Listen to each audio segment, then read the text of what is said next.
ये केवल साल भर में एक बार आती है महाराज।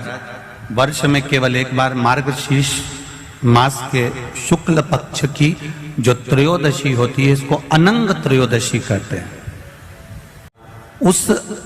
इस अनंग त्रयोदशी का मात्र स्मरण, इस अनंग त्रयोदशी का मात्र पूजन, पूरे साल भर में आप शंकर भगवान की आराधना करते हो, पर इस अनंग त्रयोदशी की आराधना का फल ही दूसरा है, इसका महत्व ही दूसरा है।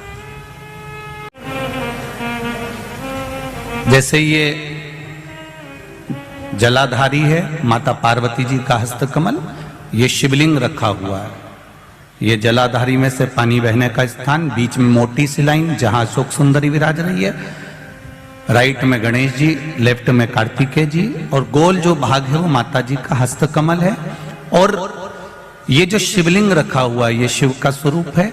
जहां पर भगवान शंकर का शिवलिंग रखा हुआ है उस स्थान पर आज अनंग त्रयोदशी के दिन मात्र जिस पति पत्नी का आपस में बैर चल रहा हो, अदालत में झगड़ा चल रहा हो, विवाद चल रहा हो, आपस में प्रेम समाप्त हो गया हो, एक दूसरे का सम्मान करना भूल गए हो, बात बात में झगड़ा करते हो, जरा जरा सी बात में मन मोटाव हो जाता हो, वो केवल एक कच्चे दूध की मात्र उंगली को भिंगाकर अगर जहां शिवलिंग रखा हुआ है वहां पर केवल कामदेव रति शिव और पार्वती का नाम लेकर मात्र उस कच्चे दूध की मात्र उंगली ही फेर देते हैं, तो उन पति पत्नी का जिंदगी में कभी विवाद नहीं हो सकता और कभी गलत मार्ग पर वो जा नहीं सकते। ये अनंग त्रयोदशी की महत्वता है, आज की महत्वता।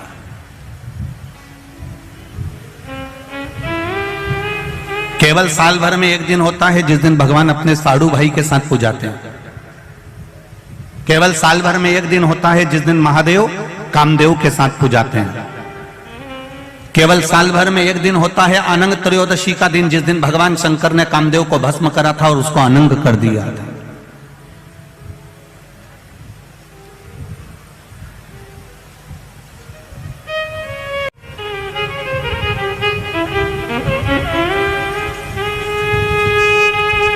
आज के दिन जो 35 साल के हो गए,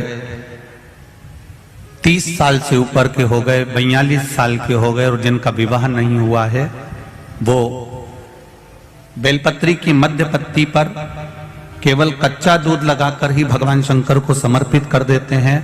तो अगली जो अनंग त्रयोदशी आती है उससे पहले उसका मंगल